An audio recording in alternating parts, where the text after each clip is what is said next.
America और Iran के बीच बातचीत आखिर कहां फंसी है और क्या ट्रंप ने जो सीज फायर बढ़ाने का ऐलान किया है वो एक तरफा है, उसमें ईरान की नहीं सुनी गई है, ईरान से बातचीत नहीं की गई है, उनसे मशवरा नहीं किया गया है। और पाकिस्तान में अभी क्या हो रहा है, वो जिस कोशिशों में लगा हुआ था क्या वो कोशिशें कामयाब होने जा रही हैं या फिर अभी मामला उल्टा पड़ता हुआ दिख रहा है, क्योंकि ईरान की अपनी हट है, अपनी मांगे हैं और ऐसा लग रहा है कि अगर वो मांगे पूरी नहीं होगी तो वो अमेरिका से ना तो बातचीत के लिए तैयार है और ना ही किसी और भी मुद्दे पर सहमति जताने के लिए भी तैयार है। तो फिलहाल इस पूरे विवाद का, इस पूरे तनाव का अभी हालिया ताजा घटनाक्रम क्या है, आपको बता दें कि बीते 24 घंटे में 5 बड़े अपडेट सामने आए हैं। पहला अपडेट तो यह है कि तेल पर छूट को बढ़ाया गया है। अमेरिका ने रूसी तेल की खरीद पर लगी पाबंदियों में दी गई छूट को 30 दिन के लिए बढ़ा दिया गया है। दूसरा बड़ा अपडेट यह है जो मैंने आपको बता ही दिया है, ट्रंप का सीज फायर एक तरफा है, ऐसा कहना है ईरान का। तीसरा बड़ा अपडेट यह है कि ईरान ने कहा है कि किसी भी तरह के सीज फायर की बात अभी नहीं हुई है, उसने इनकार कर दिया है। और जो मुख्य वार्ताकार हैं ईरान की तरफ से, उन्होंने कहा है कि सीज फायर तभी संभव है जब अमेरिका स्ट्रेट ऑफ हॉर्मुज में अपनी नाकेबंदी को खत्म कर देगा। चौथे बड़े अपडेट के बारे में भी आपको बता देते हैं, हॉर्मुज में एक जहाज को जब्त किया गया है, IRGC ने इसे जब्त किया है। और पांचवी बड़ी अपडेट यह है कि 20,000 उड़ानें रद्द की गई हैं। यूरोप की सबसे बड़ी एयरलाइन ने इन उड़ानों को रद्द किया है। तो इन्हीं बड़ी अपडेट्स पर आज हम तर्कश में बात करने वाले हैं और हमारे साथ इस बातचीत में दो बेहद खास मेहमान जुड़ रहे हैं। हमारे साथ यूके देवनाथ सर ज्वाइन कर रहे हैं, वो रक्षा विशेषज्ञ हैं। इसके साथ ही डॉक्टर DK गुप्ता जी भी हमारे साथ जुड़ेंगे, वो अंतर्राष्ट्रीय मामलों के जानकार हैं।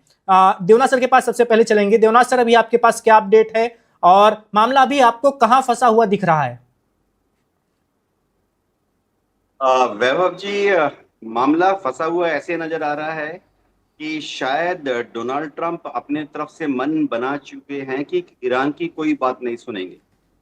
ईरान कह रहा है कि बातचीत करना चाहता है, लेकिन डोनाल्ड ट्रंप अपनी तरफ से जो स्ट्रेट ऑफ हॉर्मुज पर नाकाबंदी किए हुए हैं उसको हटा लें, और ईरान कह रहा है कि 1 घंटे के अंदर वो भी अपनी नाकाबंदी को हटा लेगा।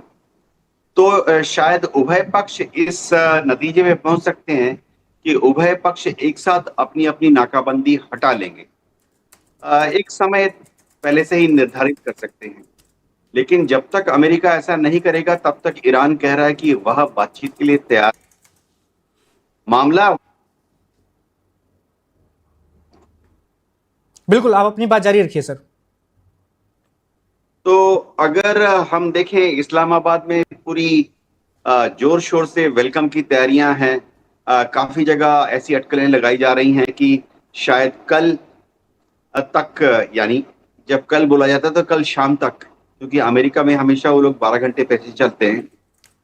तो शायद कल शाम तक इस्लामाबाद में ईरान की टीम पहुंच जाएगी। अब अमेरिका जो है वो हम भारत और पाकिस्तान के टाइमिंग से ईरान के टाइमिंग से भी 10-12 घंटे पीछे चलता है। दूसरी बात है कि अमेरिका में जब वो कल शाम को डिसाइड भी कर लेंगे, समझिए कि वह आना चाहते हैं, तो अमेरिका से फ्लाइट को इस्लामाबाद आने में समझिए 12 घंटा या 16 घंटे का समय लग जाएगा। तो ईरान से तो फट से आ जाते हैं, 3 घंटे की फ्लाइट है ईरान से, तेहरान से इस्लामाबाद। तो मेरा ये मानना है कि अगर हम बहुत ऑप्टिमिस्टिक भी होते हैं तो भी यह टीमें, जो अमेरिका की टीम है, क्योंकि फ्लाइट में 12 घंटे 16 घंटे लगते हैं और अमेरिका की घड़ी ऐसे भी 12 घंटे पीछे है, तो परसों तक ये टीम पहुंच सकती है इस्लामाबाद। लेकिन ईरान ने कह दिया है कि वह इस्लामाबाद टॉक्स के लिए आएगा जरूर, लेकिन पहले अमेरिका स्ट्रेट ऑफ हार्मुज यानी ईरानियन बंदरगाह की जो नाकाबंदी की हुई है उसको उठाए। जी बिल्कुल देवनाथ सर, अमेरिकी राष्ट्रपति ट्रंप ने एक बड़ी बात कही है जिस ओर सबका ध्यान गया है। उन्होंने कहा है कि हो सकता है कल तक एक अच्छी खबर सुनने को मिल जाए। क्या आपको लगता है कि अमेरिका जिन मुद्दों पर ईरान को झुका नहीं पाया है, क्या आपको लगता है उन मुद्दों पर अभी वो खामोशी बरत लेगा? क्योंकि यूरेनियम वाला मुद्दा ऐसा था जिस पर ईरान झुकने को तैयार नहीं लग रहा था। ना तो यूरेनियम वो सौंपना चाहता है किसी को, ऐसी भी खबरें आई थी।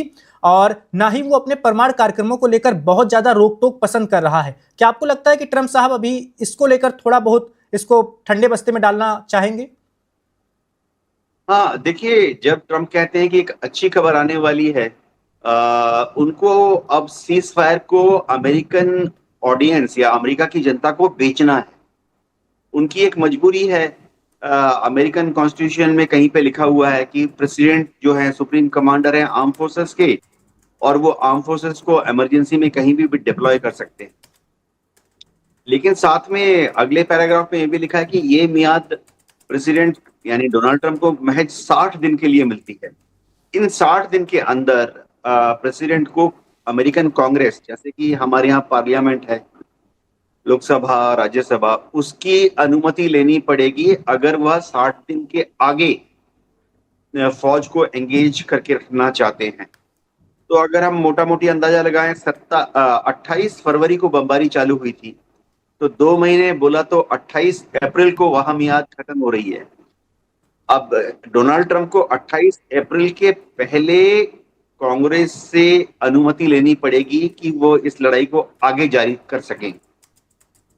तो कांग्रेस अगर चाहे तो 1 महीने का और एक्सटेंशन दे सकती है। अब ये बहुत पेचीदा मामला लग रहा है। डोनाल्ड ट्रंप को एक माहौल तैयार करना पड़ेगा जहां पे वो अपने सेनेटर्स को वोटिंग के लिए तैयार कर लें। अभी वहां मामला ऐसे हो रहा है कि डेमोक्रेट्स तो सब अगेंस्ट में वोट दे देंगे, और डोनाल्ड ट्रंप जो हैं वह अपने सेनेटर्स यानी रिपब्लिकन पार्टी के सेनेटर्स पे भी पूरा भरोसा नहीं कर पा रहे हैं। हो सकता है कि कुछ सेनेटर्स रिपब्लिकन पार्टी के क्रॉस वोटिंग कर दें और इस प्रस्ताव के कि युद्ध और बढ़ाया जाए, इस प्रस्ताव के खिलाफ वोट कर दें। फिर तो डोनाल्ड ट्रंप को बहुत ही पॉलिटिकल दिक्कतों का सामना करना पड़ेगा। जी बिल्कुल, हमारे साथ डॉक्टर गुप्ता जी भी हैं। सर, आपके पास अभी क्या ताज़ा जानकारी है ईरान और अमेरिका के बीच जो युद्ध हुआ और अभी जो तनाव जारी है, सीज फायर जो वार्ता हो रही है उसको लेकर?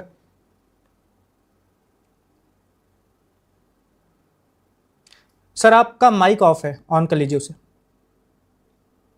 जी बाबा जी, आपको देना जी को नमस्कार। एक चीज जहां तक मेरी थ्योरी कह रही है कि अमेरिका जो है अब स्ट्राइक नहीं करेगा। हो सकता है कि आने वाले 1 या 2 महीने, क्योंकि मिड टर्म इलेक्शन है, तो वहां पे जैसे कि अब हमारे यहाँ देखते हैं प्राइम मिनिस्टर मोदी जो है खासकर जब विदेशी दौरा करते हैं, लेकिन जब कभी बिहार का, बंगाल का कहीं चुनाव होता तो 1-2 महीने कहीं नहीं जाते। तो उनका भी अपना अपना एक डोमेस्टिक पॉलिटिक्स है जिसके लिए वो अपनी बैठकें कर रहे होंगे, उसके जुगड़ में। पहली बात। दूसरी बात यह है कि जो चाहिए था अमेरिका को, लगभग वो चीजें उसके हिसाब से सिमेट्रिकल ढंग से चल रही हैं। और मैं पिछले भी भाग में आपसे बात किया था कि हॉर्मुज उसका एक टारगेट था। ईरान चाहे कुछ भी करे, ईरान रोके चाहे नहीं रोके, हॉर्मुज को रोकना एक टारगेट था जो कि ईरान से संबंधित नहीं था। हॉर्मुज को रोकना अमेरिका का एक उद्देश्य था जो ईरान से संबंधित नहीं था। और इसकी परिणति बता दूं, 1985 में जब वो बच्चे थे, 8-10 साल तक, बुतरस घाली ने लिखा था कि मिडिल ईस्ट में जो अगला वार होगा वो जाके वाटर पे ही होगा। और उसी समय वर्ल्ड बैंक के चेयरमैन नहीं, वो सब बड़े विद्वान लोग थे जो उस समय एंटिसिपेट कर लिए थे जो माहौल बनते थे यूनाइटेड नेशंस के अंदर। तो ये सारी चीजें ऐसी हैं जिससे कि अमेरिका को डबल से ट्रिपल फायदा होता जा रहा है, उसमें कोई कमी नहीं हो रही है।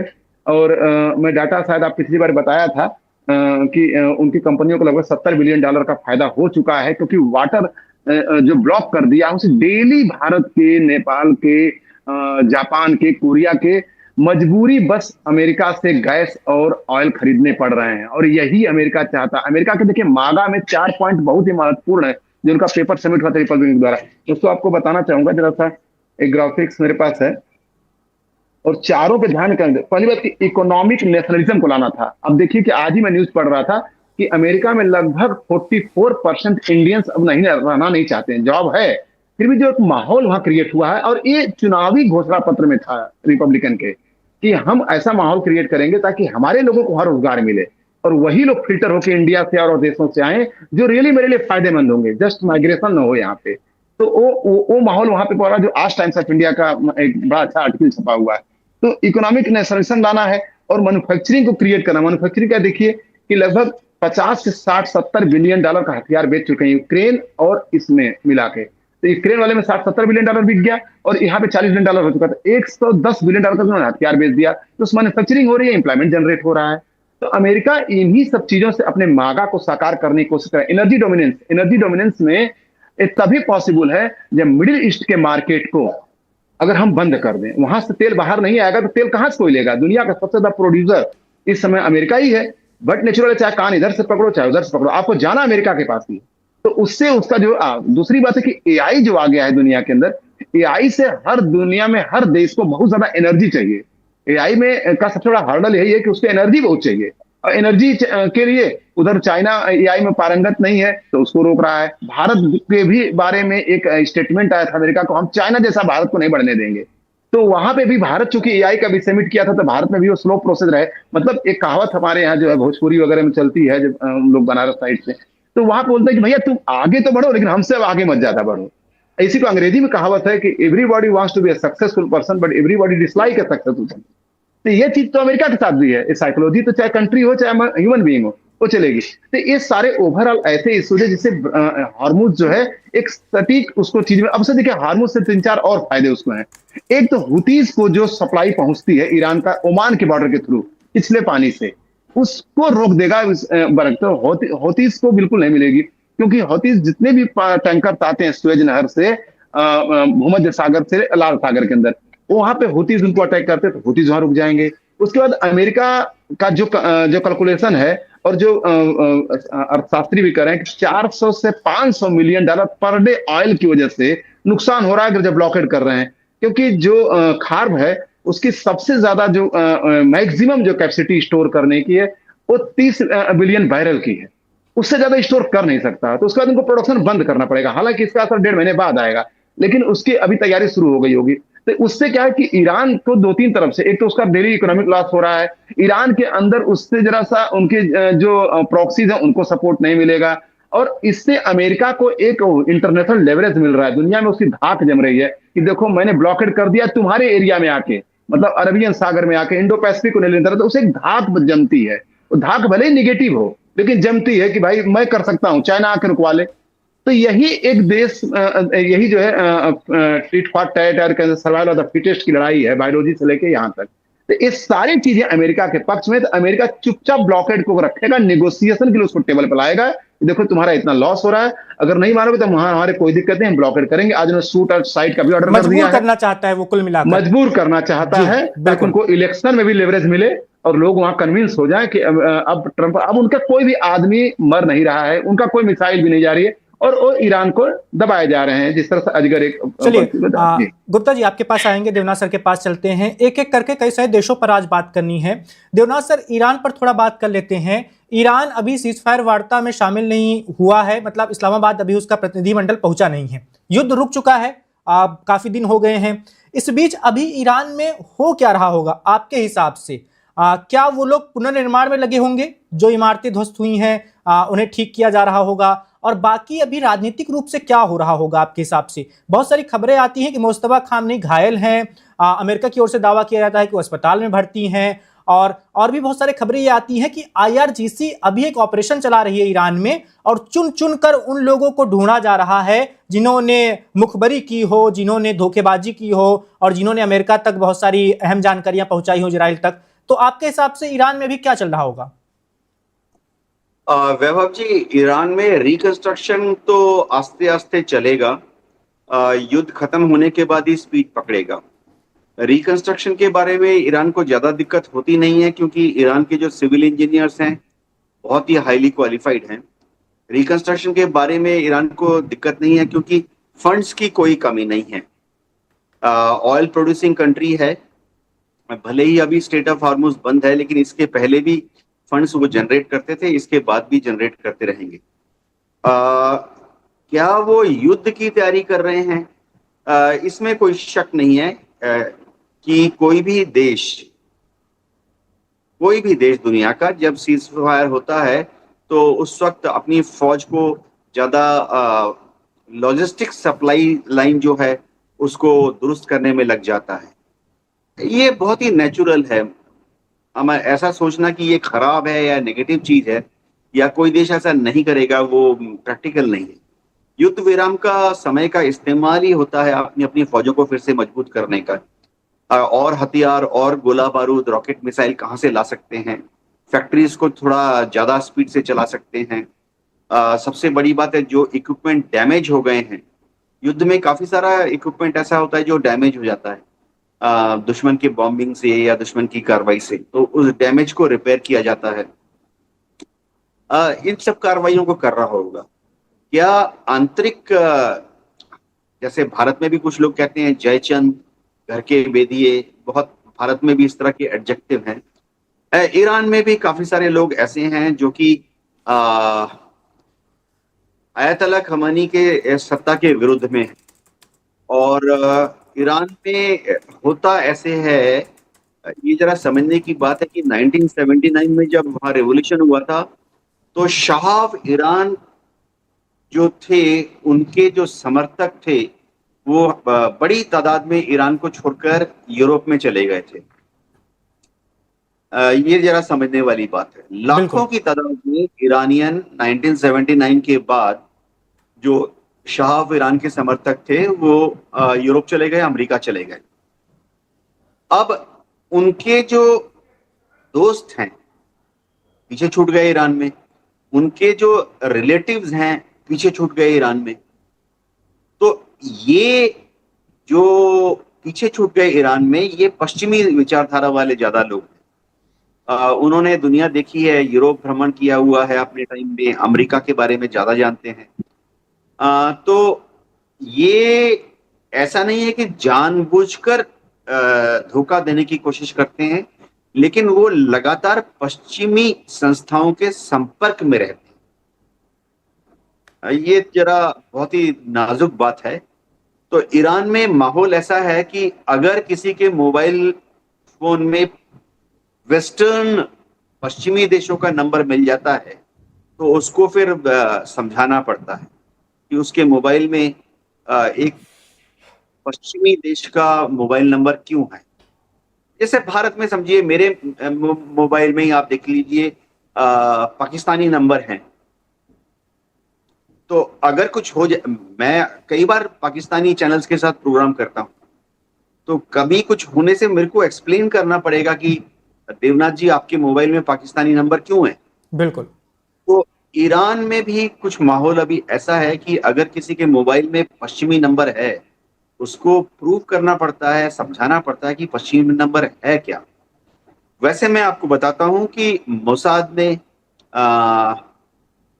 CIA ने, ब्रिटेन की MI6 ने, इन्होंने बड़ी तादाद में ईरान में लोगों को पाला हुआ है।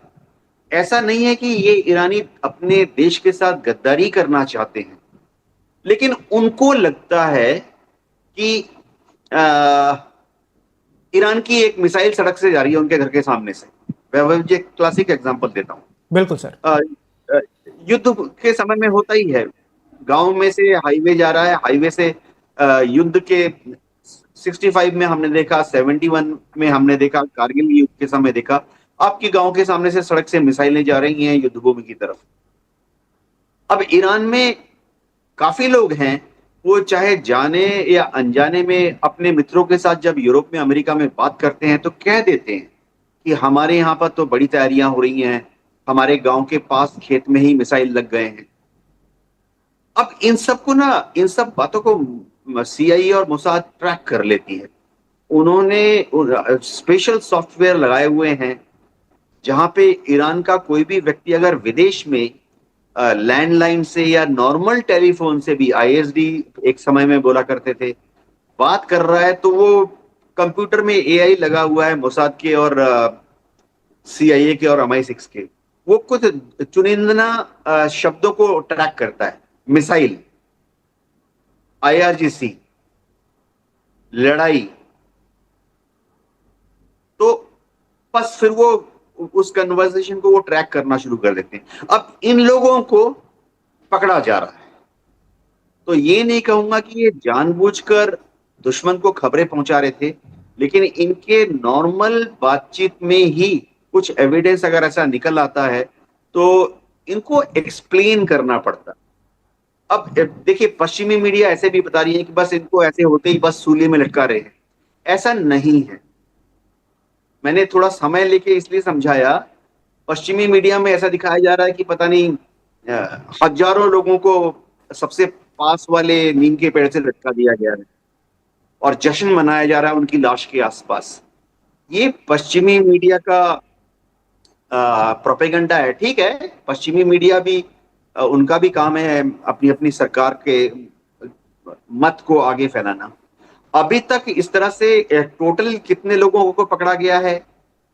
ऑफिशियली पकड़ा गया है 3,500, और उसमें से कितनों को जेल में डाला गया है? करीबन 1200। उसमें से कितनों को सजा मिली है, मतलब 5 साल 10 साल जेल की सजा मिली है? करीबन 250। और कितने लोगों को सूली पे चढ़ाया गया है? 28 फरवरी के बाद कितने लोगों को सूली पे चढ़ाया गया है? महज 1 दर्जन। अब वैभव जी, मैं आपको बताता हूं, ऐसा हर देश में होता है युद्ध के समय। मैं एयरफोर्स में था, काउंटर इंटेलिजेंस LIU काम करती है। अगर भारत और पाकिस्तान का भी युद्ध होता है, भारत और चीन का भी युद्ध होता है, तो भारत में भी अगर किसी ने कुछ बोल दिया तो पुलिस का कर्तव्य है उसको अरेस्ट करना, करती भी है, केस भी चलता है, कुछ को छोटे मोटे जेल की सजा भी हो जाती है। तो ये पश्चिमी मीडिया जो उनको दिखा रहा है कि भाई हजारों की संख्या में नीम के पेड़ से गर्दन में फंदा डालकर या गोली मार के लटका दिया गया है, ये थोड़ा मिलिट्री और ईरान की अंदरूनी जो हालत है उसका सही आकलन नहीं होगा। एज ए प्रोफेशनल, हम सारे प्रोफेशनल हैं, हमें भावनाओं में नहीं बह जाना चाहिए। आंख कान नाक खुले रखकर न्यूट्रल भाव से, बिना किसी वैमनस्य के, मुझे क्या अमेरिका से दुश्मनी है? नहीं। मुझे क्या ईरान से दुश्मनी है? नहीं। मुझे क्या किसी से भी इस वार्तालाप में मैं क्या किसी देश को विलेन बताने की कोशिश कर रहा हूं? नहीं। मैं as a military person neutral, सही, बैलेंस्ड, सिचुएशनल एप्रिसिएशन दे रहा हूं। जी जी बिल्कुल। चलते हैं DK गुप्ता जी के पास। डॉक्टर गुप्ता, आपके हिसाब से ईरान में क्या हो रहा होगा अभी? जो सवाल मैंने देवनाथ सर से जिसका जवाब लिया, आपके पास क्या जानकारी है ईरान को लेकर? अभी अभी वो क्या कर रहा होगा? वहां की लीडरशिप क्या कर रही होगी अभी?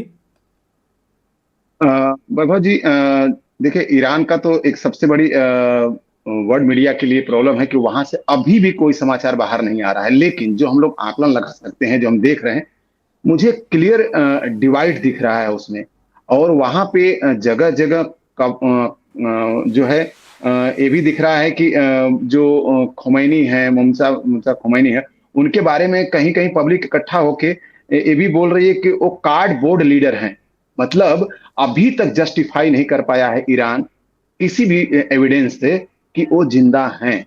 एक सबसे बड़ी सवाल ये पैदा हो रहा है कि अमेरिका बार बार बोल रहा है कि मुझे लगता है कि अलाइव है कि नहीं है, ये भी डाउट है।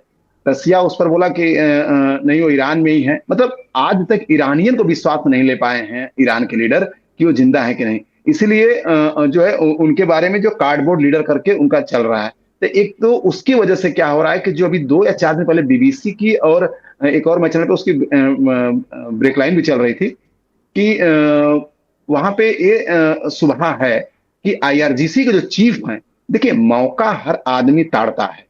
और किसी का किसी से अगर हम अपने उसकी बात करें, हिंदू संहिता की बात करें, हिंदू संहिता में बोलता है कि बच्चे की कुंडली भी 10 साल पहले नहीं बनानी चाहिए, क्योंकि बच्चा अगर नालायक निकल गया कुंडली में तो हो सकता है माँ बाप का प्यार जरा सा कम हो जाएगा, क्योंकि हर एक को आशा होती है, लोग आशा से ही जीते हैं।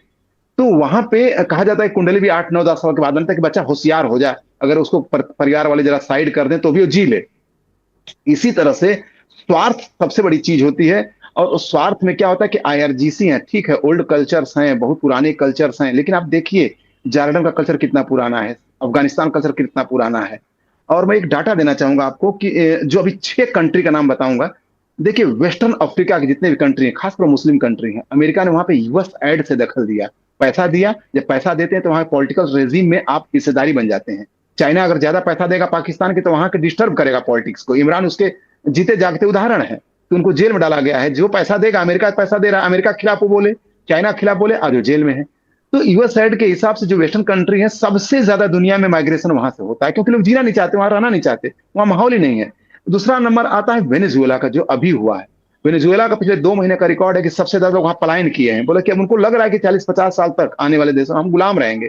तो हम जो लोग भी लोअर मीडियम क्लास के हैं, मीडियम क्लास के, वो निकल रहे हैं, अपना बिजनेस बाहर कर रहे हैं, पढ़ाई बाहर कर रहे हैं, ताकि अपना परिवार सफल। उसके बाद नंबर आता है सीरिया का, ये अमेरिका का ही शिकार रहे हैं। सूडान अमेरिका का शिकार, यूक्रेन अमेरिका का ही शिकार।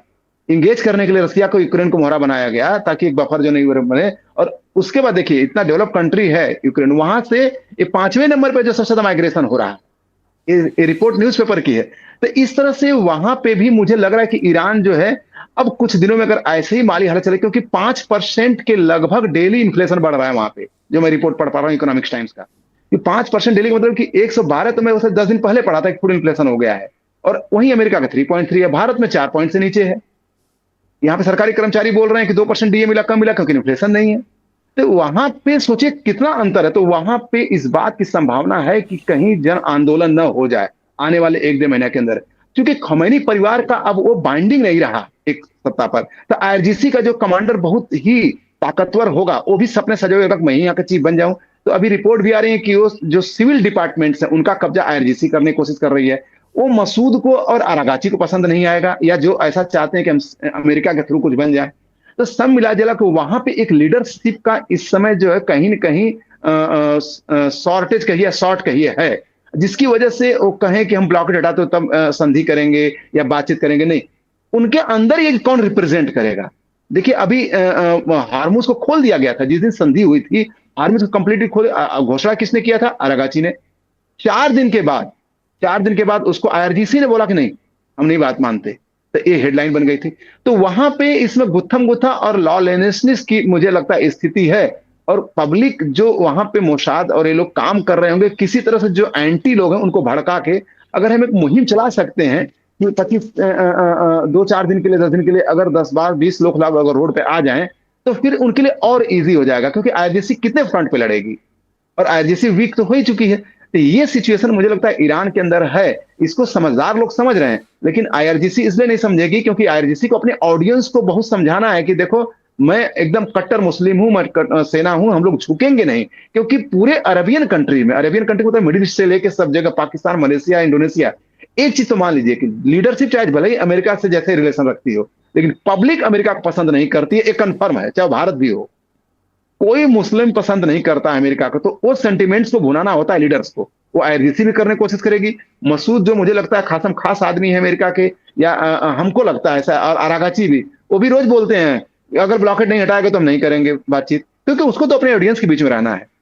लेकिन अंदर अंदर बातें हो रही हैं। तो ईरान के अंदर ये सब सिचुएशन अभी लग रहा है जो लॉलेसनेस की होगी, और कुछ दिन और ऐसे ब्लॉकेट रहा तो ईरान में जहां तक कहीं न कहीं दिक्कतें आ जाएंगी, और जो वहां पे लीडर्स हैं वो कहीं न कहीं समझौते पे के राह पे आ जाएंगे, चलो चीजों को खत्म करें। जी बिल्कुल। चलिए अब इजराइल वाले सवाल पर आते हैं। देवनाथ सर, लेबनान में क्या हो रहा है, इसके बारे में आपकी क्या राय है सर, आपकी क्या जानकारी है? जैसे इजरायली सेना कह रही है कि हम लेबनान को पूरी तरह खाली नहीं करने वाले हैं। दक्षिणी लेबनान में जहां उन्होंने कई सारे गांवों को कब्जा किया है, बोल रहे हैं हम उसे छोड़ेंगे नहीं।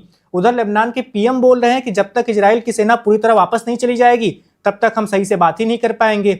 और उन्होंने ये भी कहा है कि आप समझ रहे हैं कि हिजबुल्ला को आप आसानी से खत्म कर लेंगे, हिजबुल्ला को आसानी से आप निशस्त्र कर पाएंगे, तो ऐसा नहीं होने वाला कुछ। आपका क्या मानना है सर, इजराइल क्या कर रहा है अभी लेबनान में? हाँ वैभव जी, जो लेबनान की सरकार है, मैं बेरूत में जो लेबनान की सरकार है उसकी बात कर रहा हूँ। उन्होंने कई बार कोशिश की कि हिजबुल्ला का जो मिलिट्री विंग है उसको खत्म कर दें। पिछले 40 साल में अमेरिका और दूसरे देशों के इशारे पर लेबनान की आर्मी ने कम से कम 3 बार हिजबुल्ला के ऊपर हमला करके उनको नरम करने की कोशिश की या न्यूट्रलाइज करने की कोशिश की, ताकि वो तितर बितर हो जाएं, सीरिया की तरफ चले जाएं। लेकिन तीनों बार लेबनान की आर्मी को हार का सामना करना पड़ा। हिजबुल्ला ज्यादा मजबूत साबित हुआ। तो अभी सिचुएशन ऐसी है कि हिजबुल्लाह जमीन पर कहां पर है। देखिए, हिजबुल्लाह जो है अपने स्ट्रेंथ पाता है लेबनान के शिया लोगों से। लेबनान में एक तिहाई, मोटा मोटी बता रहा हूं, एक तिहाई शिया हैं जो दक्षिण लेबनान में रहते हैं। लेबनान में एक तिहाई सुन्नी है, और लेबनान में एक तिहाई मोटा मोटी क्रिश्चियंस हैं, मैसोनिक क्रिश्चियंस। वो नॉर्थ लेबनान की तरफ रहते हैं। तो वहां की जो पार्लियामेंट है बहुत ही अद्भुत है। घूम घूम कर एक बार प्रेसिडेंट, एक बार प्राइम मिनिस्टर, एक बार जो स्पीकर ऑफ पार्लियामेंट है वो शिया सुन्नी क्रिश्चियन ऐसे बनाते हैं। ताकि एक नेचुरल फार्मूला उन्होंने डेवलप किया है ताकि तीनों कम्युनिटीज आपस में एक दूसरे के विरुद्ध खुलेआम लड़ाई ना करें। अब ये जो सरकार है लेबनान की, ये बहुत कोशिश करती है कि इजराइल से अच्छा संबंध बना के रखे। बेरूत की जो सरकार है बहुत कोशिश करती है हमेशा कि इजराइल से अच्छा संबंध बना के रखे। अब होता यह कि दक्षिण लेबनान में जहां शिया पॉपुलेशन बहुत ज्यादा है, वहां पर हिजबुल्लाह का गढ़ है। अब वहां सोशल, मैं हमेशा बिलीव करता हूं, मैं फौज से हूं और हमें सिखाया जाता है कि समाज का अध्ययन करो, सोशल फैब्रिक पता करो, तभी आप शत्रु के या अपने लोगों का फायदा उठा सकोगे। अब दक्षिण लेबनान में सामाजिक ताना बाना ऐसा है कि ज्यादातर लोग शिया हैं और हर घर से कोई ना कोई हिजबुल्लाह का मेंबर मिल जाएगा। आप अगर एक गांव में 40 घर हैं तो आप देखेंगे किसी घर से पिता हिजबुल्लाह के मेंबर हैं, कहीं पे भाई हिजबुल्लाह का मेंबर है, कहीं पर हस्बैंड हिजबुल्लाह में, कहीं पे बेटा जो है हिजबुल्लाह में है। अब ये समझना पड़ेगा कि वहां पे ये एक बहुत सम्मानजनक बात मानी जाती है, ये भी हमें समझना पड़ेगा। मैं भारत का ही एक एग्जांपल दे देता हूं, वैभव जी, बोलने में कोई हर्ज नहीं है। बिल्कुल एक सर। समय था जब पंजाब में बहुत अशांति थी और गांव-गांव से बच्चे ज्वाइन करते थे। लेने से मेरे सिख भाइयों को तकलीफ होगी, लेकिन जब ये सिख बच्चे ज्वाइन करते थे इन सब ग्रुप्स को, तो गांव में उनको सम्मान दिया जाता था। ये शायद हमें पता नहीं है, क्योंकि मैं एयरफोर्स में था, इंटेलिजेंस में इन्वॉल्व था। जो बच्चे खालिस्तान मूवमेंट के लिए गांव से इस मूवमेंट को ज्वाइन करते थे, एक बहुत ही दुख भरा समय था हमारे देश में 8-10 साल के लिए। तो उस वक्त उनको गांव में सम्मान, उनके माता पिता का सम्मान होता था। उनको गुरुद्वारे में बुला के सम्मान दिया जाता था कि उनका बेटा इस ग्रुप को ज्वाइन किया है। ऐसा ही वैभव जी, हम में से जो समाज शास्त्र का अध्ययन करते हैं, पता होना चाहिए कि देखिए, मैं फौज में था, दोबारा से रिपीट कर रहा हूं जी। हम में से जो नक्सल मूवमेंट को स्टडी कर चुके हैं, आर्मी, नेवी, एयरफोर्स में नक्सलाइट मूवमेंट को स्टडी करना कंपलसरी है। तो हम में से जो इसका गहन अध्ययन कर चुके हैं, हमें मालूम है कि नक्सल बेल्ट जो है, कहीं से भी कहीं पर, उन स्टेट्स का या उन प्रांतों का, जिलों का नाम लेना उचित नहीं होगा अभी, नक्सल बेल्ट में भी माहौल कुछ ऐसा था, अभी भी है, कि अगर कोई नक्सलाइट बन जाता है तो थोड़ा उसको ऑटोमेटिक रेस्पेक्ट मिलनी शुरू हो जाती है। लोग सोचते हैं कि वो हमारे लिए युद्ध लड़ रहा है। इसी भावना को समझने की जरूरत है। यही भावना हिजबुल्लाह के फेवर में दक्षिण लेबनान में काम कर रही है। तो जब कोई कहता है कि हिजबुल्लाह को या हमास को मिटाना असंभव है, वो सच बोल रहे हैं। बम मार के, गोले बरसा बरसा कर, मैं एयरफोर्स में था, फाइटर पायलट था, मेरा तो काम ही मिग 23 उड़ाता था, तो मेरा तो काम ही है कि हुक्म मिलने पर बम गिराना। बम मार मार के आप एक जमीनी मूवमेंट को नहीं खत्म कर सकते। तो यही हो रहा है दक्षिण लेबनान में। अब इजराइल इस चीज को समझता है। खास बात है कि इजराइल इसको समझता है। नेतन्याहू भी इसको जानते हैं। वो ऐसे ही उनकी आर्मी में लेफ्टिनेंट कैप्टन से जनरल नहीं बने थे। उनको भी मालूम है कि हिजबुल्लाह की पकड़ जमीन पर क्यों है, क्योंकि वहां के समाज का ताना बाना ऐसे। मैं यह कह के खत्म करूंगा कि लेबनान की सरकार का इजराइल से जो नाता हुआ है वो बहुत ही सुपरफिशियल है, ऊपरी तौर पर है। उसका ना इजराइल पर कोई फर्क पड़ता है। नेतन्याहू और आईडीएफ ने सुनना नहीं है और हिजबुल्लाह ने भी सुनना नहीं है। आईडीएफ इस तरह के कैंपेन 1982 में कर चुकी है, 2005-6 में कर चुकी है, अभी कर रही है। जब वो घुस जाते हैं लेबनान में, बेका वैली चले जाते हैं, उनके टैंक एक समय था जब दक्षिण बेरूत तक पहुंच गए थे बेका वैली ऑपरेशन के टाइम पे। तो लेकिन बाद में जब बातचीत होती है वो पीछे आ जाते हैं। इस बार भी इजराइल बातचीत होने के बाद आज से 1 साल 2 साल 4 साल के बाद वापस चला जाएगा। जी बिल्कुल, इसी सवाल के साथ चलते हैं डॉक्टर डी के गुप्ता जी के पास। गुप्ता सर, आपका क्या मानना है, लेबनान में इजराइल के ऑपरेशन को लेकर सवाल उठ रहे हैं, खासकर वहां की सरकार कह रही है कि जब तक आप यहां पर घुसे रहोगे तब तक कहां बातचीत हो पाएगी। जी बाबा जी, देखिए ये स्टेटमेंट आप जो बता रहे हैं आया है आज ही कल में, और वहां के प्राइम मिनिस्टर ने ये चीज कही है, और प्राइम मिनिस्टर सुन्नी है। वहां का एक सेटअप है लेबनान के अंदर कि हमेशा ऐसा ही रहता है कि एक बार प्रेसिडेंट जो है क्रिश्चियन, अभी इसमें प्रेसिडेंट क्रिश्चियन है, और वहां के जो 3 बड़े प्रोटोकॉल के अंदर ऑफिसर होते हैं, भारत में भी सबसे पहले राष्ट्रपति आते हैं, और उसके बाद जो उपराष्ट्रपति आते हैं, उसके बाद लोकसभा स्पीकर आते हैं, फिर प्रधानमंत्री का नंबर आता है प्रोटोकॉल में। तो वहां पे भी ऐसे स्पीकर जो हैं वो सिया हैं, प्रधानमंत्री सुन्नी हैं, और प्रेसिडेंट जो है वहां के क्रिश्चियंस हैं। और एक चीज सबसे बड़ी बात है कि वहां पे ये सेक्टेरियन बैलेंस बनाने के लिए किया जाता है कि चलो भाई सिया भी हो गए, सुन्नी भी हो गए, और क्रिश्चियंस भी हो गए, क्योंकि मिक्स कल्चर है वहां पे। तो लेकिन वो मेरिट बेस्ड पे नहीं होता। जैसे अमेरिका के जो राष्ट्रपति चुने जाते हैं, आप देखेंगे, मैं उसकी कई बार आर्टिकल भी लिखा हूं, बहुत ही रोबुस्ट है। मतलब ट्रंप को अपनी ही पार्टी में पहले तो बिल क्लिंटन की वाइफ को हराना पड़ता है, 6 महीना तक कैंपेन चलता है। जब हार जाती है तब प्रेसिडेंट का अपने पार्टी से उम्मीदवार बनते हैं, फिर उनको अमेरिका का प्रेसिडेंट। तो वहां पे एक एक जन से जुड़ा होता है राष्ट्रपति, लेकिन यहाँ पे ऐसा नहीं है। यहाँ मेरिट बेस्ड न होके यहाँ पे सेक्टरिंग बेस्ड होता है कि किसी को जो गुप्ता सर, आपको थोड़ा याद दिलाना चाहूंगा, ट्रंप रिपब्लिकन में थे और क्लिंटन वो डेमोक्रेटिक पार्टी से थी। इनकी लड़ाई रामास्वामी से हुई थी और भी बहुत सारे लोग थे। जी जी जी। इस समय देवनाथ जी डेमोक्रेटिक में है और मैं लाल टाई लगा के रिपब्लिक। जी जी। तो ठीक है। तो यहाँ पे एक ऐसा सेटअप है। दूसरी बात है कि लेबनान के अंदर जो क्रिश्चियन कम्युनिटी है, देखिए world wide Christian community prudent मानी जाती है पढ़ाई लिखाई हिसाब से, और उनका लाइन ऑफ थॉट ब्रॉडर होता है। वो ये उनका ये समझना है, प्लस जो सियाज हैं, जो सुन्नीज हैं, वो हिजबुल्लाह को लोग प्रॉक्सी मानते हैं ईरान का। जो साउदर्न में सियाज का ज्यादा है, तो सिया लोग जो है वहां पे सुन्नी लोग सोचते हैं कि ये जो ईरान का जो हिजबुल्लाह है वो प्रॉक्सी है ईरान का, और वो कहीं ना कहीं हमारे हितों के खिलाफ है। वो सुन्नी भी ये चीज कर, अमेरिका के खिलाफ है सुन्नी, लेकिन वो अंदर अंदर वो हिजबुल्लाह के खिलाफ भी है, क्योंकि सिया को रिप्रेजेंट करता है वो। दूसरी बात, और जो क्रिश्चियन कम्युनिटी है वो ये मान के चलती है, जो नॉर्थ वाली कम्युनिटी है, कि इसके हिजबुल्लाह की वजह से ईरान से हमारे संबंध बनते हैं, और ईरान की वजह से हमारे मिडिल ईस्ट के संबंध नहीं बन पाते। मिडिल ईस्ट के संबंध हमारे नहीं बन पाते, इसलिए हम इकोनॉमिकल रेस में पीछे हैं पूरे मिडिल ईस्ट के अंदर। भाई ऑयल होने के बावजूद भी आप यूएई नहीं बन सकते, सऊदी अरेबिया नहीं बन सकते, कतर बहरीन नहीं बन सकते। क्यों? क्योंकि आपने प्रॉक्सीज वाला रास्ता अपनाया।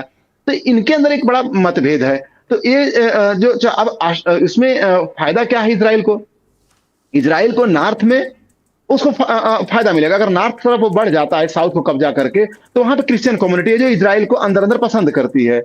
और अगर उसका south west east north east का देखें तो सुन्नी डोमिनेंस ज्यादा है। तो वो क्या करते हैं कि वो इजराइल से जलते जरूर हैं, लेकिन वो कहीं ना कहीं हिजबुल्लाह को नहीं पसंद करते हैं, क्योंकि हिजबुल्लाह डायरेक्टली अब वो एक state with in the state है। जो लेबनान का जो स्टेट है उसके अंदर हिजबुल्लाह एक कल प्रॉक्सी नहीं है, वहां कैबिनेट में मंत्री पोस्ट पर भी है। तो वो चाहते हैं कि state with in the state खत्म हो। जैसे बहुत सारे ईरानियन चाहते थे कि खोमेनी परिवार वहां पे न रहे, एक डेमोक्रेटिक ढंग से। देखो डेमोक्रेसी तो वहां पे है, चुनाव होता है, सब कुछ है, लेकिन प्रैक्टिकली जो एक परिवार ने पूरा सत्ता कमाल रखी है। इवन तो राष्ट्रपति का चुनाव जब होता है तो राष्ट्रपति चुनाव पर्चा भरता है, उसका भी उनका जो ग्रुप है, जो आईआरजीसी का जो रेडिकल जो ग्रुप है वहां पे, वो डिसाइड करता है कि ये पर्चा भर सकते हैं कि नहीं। इसका मतलब डेमोक्रेसी ऑन पेपर है, चुनाव भी होता है, सब कुछ होता है। अहमदीनाथ वगैरह जो है चुन के आए थे राष्ट्रपति, उन्होंने जरा खोमेनी के बारे में कुछ अगेंस्ट बोला और साइड का लाइन कर दिए गए। तो यही कल्चर जो है लेबनान के अंदर हिजबुल्लाह के को ज्यादा सपोर्ट नहीं है सुन्नीस का और क्रिश्चियंस का, लेकिन जो है उसको इजराइल का हथियार आ रहा है, उसको सपोर्ट आ रहा है, और जो कैबिनेट में डिसीजन मेकर भी है वो पार्लियामेंट में चुन के भी आते हैं वो। तो बिल्कुल इसलिए वहां पे इजराइल को इजी हो जाएगा अगर ये टॉक्स नहीं होती हैं, तो अगर ये संधि नहीं होती है, इजराइल को 10-20 दिन मौका और मिलेगा, तो कम से कम 2-4-6-10 किलोमीटर और वो एडवांस करेगा। तो उसके लिए फायदा है। देखिए आज भी इजराइल का जो गाजा स्ट्रिप है वो 1956 में जब सुएज नहर की लड़ाई हुई थी मिस्र से, उसी समय इजराइल और अमेरिका ने उस पे इजराइल और जो फ्रांस और ब्रिटेन एक साथ थे, और ये ईरान, अमेरिका और रसिया एक साथ थे, लड़ रहे थे, और उसी में इजराइल ने फायदा उठा लिया और गाजा स्ट्रिप को मिस्र से अलग कर दिया और आज तक कब्जा किए हुए है। तो इजराइल इसी ताक में है कि 2-4-10 दिन, 1 महीना 2 महीना और न चले, 2-4-10 किलोमीटर और कर लो, जहां कर लेगा वो छोड़ेगा नहीं, तो उसका एरिया उतना बढ़ जाएगा, कोई डबल डिसाइड नहीं है। तो ये बिल्कुल स्थिति वहां पे हिजबुल्लाह की है, और हिजबुल्लाह के लिए जितना वहां पे लड़ाई होगी उतना ही उसको सपोर्ट कम होगा, क्योंकि लोग अंदर से हिजबुल्लाह को पसंद नहीं करते, क्योंकि वो दखल देता है वहां के एक सुचारू रूप से देश को चलाने में। जी बिल्कुल। आखिरी सवाल पर आते हैं। आखिरी सवाल भारत से जुड़ा हुआ है। देवनाथ सर, ट्रंप की उस पोस्ट के बारे में तो आपने पढ़ा ही होगा जिसमें उन्होंने भारत और चीन को हेल होल, नरक का द्वार बताया है। क्या कर रहे हैं ट्रंप साहब? ये बार बार भारत को लेकर उनके ऐसे बयान आते हैं, उनके सोशल मीडिया पोस्ट ऐसी आती हैं, उधर दूसरी तरफ पाकिस्तान से उनकी गलबहियां रुकने का नाम ही नहीं ले रही है।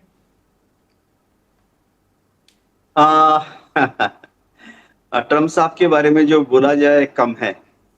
होता ये है कि डोनाल्ड ट्रंप चीन को अपना कंपटीटर समझते हैं, मानसिकता, लेकिन ट्रंप साहब भारत को अपना अधीनस्थ समझते हैं।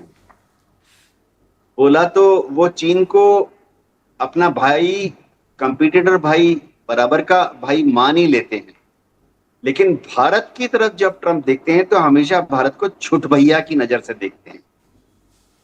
ये अमेरिकन साइकोलॉजी समझनी पड़ेगी। जो हम में से अमेरिका जा चुके हैं, अक्सर आर्मी, नेवी, एयरफोर्स के ऑफिसर्स अमेरिका जाते हैं छोटे छोटे कोर्सेज के लिए, कोई 1 हफ्ता, कोई 1 महीना।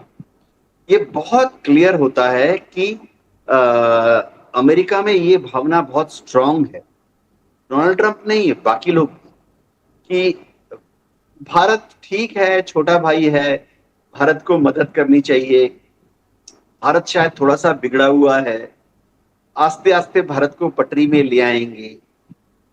ये भावना व्हाइट स्किन अमेरिकन में बहुत ज्यादा है।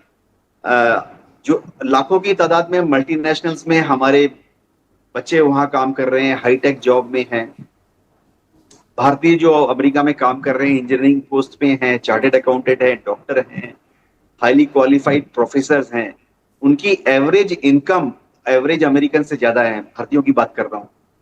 लेकिन आप उनसे बात कर लीजिए, उनको जब वो अमेरिकन के साथ मिलते हैं तो थोड़ा संभल के बात करना पड़ता है, क्योंकि अमेरिकन का व्यवहार भारत की तरफ थोड़ा थोड़ा वो दया दिखाना चाहते हैं भारत के ऊपर।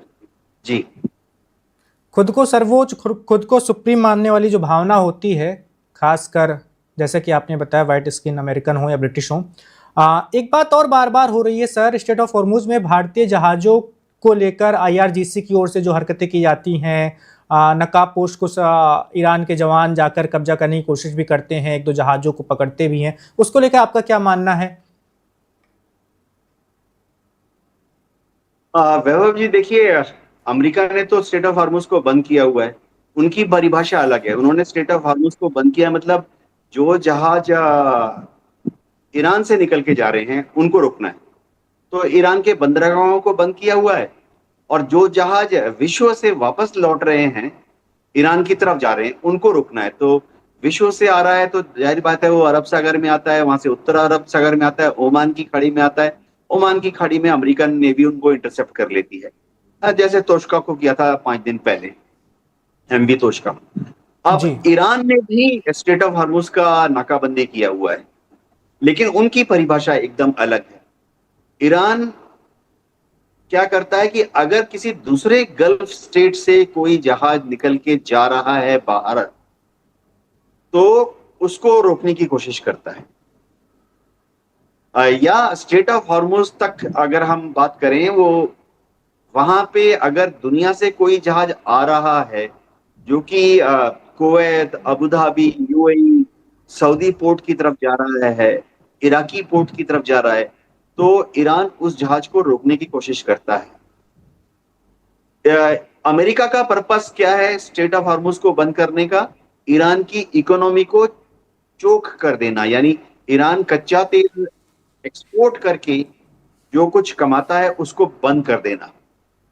और ईरान की क्या रणनीति है स्ट्रेट ऑफ हॉर्मुज को बंद करने की?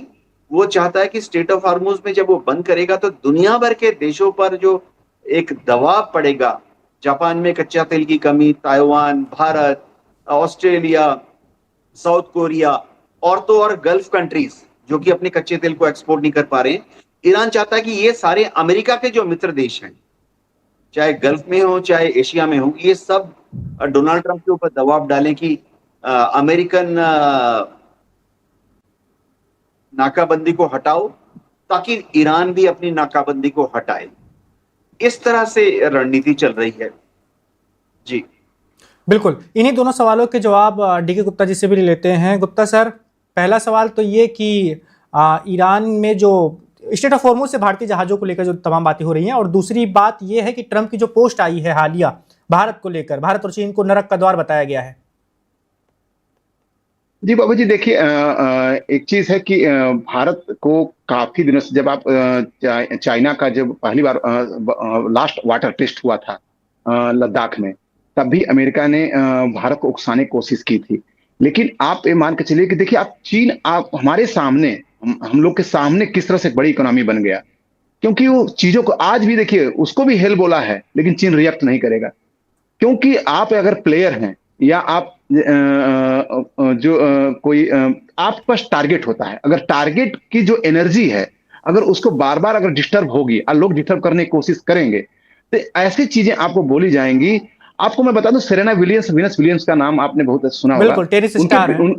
हाँ, उनके पिताजी ने अपनी किताब में लिखा था कि मैं जब जाता था अमेरिका, मतलब अपने बच्चियों को टेनिस सिखाने के लिए, तो मैं अपने बच्चियों को, कुछ लड़कों को पैसा देके गाली देने के लिए बोलता था कि मेरी बेटियों को तुम काली बोलो, मेरी बेटियों को तुम ब्लैकिस बोलो, ताकि वो चिढ़े और मैं उनको घर में सिखाता हूँ कि रिएक्ट न करें, क्योंकि टेनिस में अगर रिएक्ट करेंगे तो रिस्पॉन्स नहीं कर पाएंगे। तो आपको एकदम कूल काम होकर बेटा खेलना है, न कि रिएक्ट। उनकी किताब में लिखा, मैं पढ़ा हूं। तो यहाँ पे भी जिस तरह से अमेरिका का एक, हम अगर 4-6 महीना से रीड कर रहे हैं, वो पाकिस्तान के थ्रू या कुछ और चीजों के थ्रू वो भारत को रिएक्ट करने की कोशिश कर रहा है। और इस डिप्लोमेसी की खासियत यही रहेगी कि रिएक्ट न करे। भाई किसी ने अपशब्द बोले, जरूरी नहीं कि हम भी उसका 2-4 अपशब्द बोलें। हमको अपनी इकोनॉमी को 8.9 पॉइंट्स अगर लेके जाएंगे, तभी 2047 का सपना हम साकार कर पाएंगे। और वहां पे अगर हर चीज पर रिएक्ट करेंगे, हर बॉर्डर पर लड़ेंगे, अगर हम मालदीव से लड़ेंगे, हम बांग्लादेश से लड़ेंगे, तो हम तितर बितर हो जाएंगे। तो ये ट्रंप की एक पॉलिसी रही है। वो पत्थर फेंकते हैं पानी में, रिपल देखते हैं, क्या इंडिया बोल रहा है, क्या चाइना बोल रहा है। ये बड़े समझदार देश हैं कि चुपचाप अपना काम कर रहे हैं, अपनी इकोनॉमी को संभाल रहे हैं, अपने मार्केट को देख रहे हैं, उनके यहाँ जॉब कम ना हो जाए। अगर आज भी हम देखें, इतना होने के बाद भी अगर हम गैस को देख लें, तो भारत में अभी भी महंगाई वैसी नहीं है कि लोग परेशान हो रहे हैं। एक गैस की प्रॉब्लम है, चूंकि हमारे ऊपर कंट्रोल नहीं है, तो वो चीजों को फिर भी भारत सरकार को संभालने की कोशिश कर रही है। तो इन सब चीजों से रिएक्ट नहीं होना है। दूसरी बात कि आप दोनों जो संधि बात होने वाली थी, पहले 48 घंटे पहले भारत से बात किया था, जब पाकिस्तान ने बोला कि मैं करूंगा। दूसरी बार जब बात हुई तो उसके बाद ही ट्रंप ने भारत के, ट्रंप का कॉल आया था भारत को। तो बहुत सारी चीजें भारत से चाहते होंगे, लेकिन भारत की डिप्लोमेसी है में प्रधानमंत्री मोदी भी कम से कम 150 करोड़ जनता का इस धरती पर वो राजा हैं, तो उनका भी एक अपना पर्सनालिटी है। तो मना किए होंगे, क्या अंदर होता है हम लोग को नहीं पता। तो ये रिएक्शन आएंगे अमेरिका की तरफ से, और हम लोग को कूल और कंपोज्ड रहना है बाबा जी। बिल्कुल।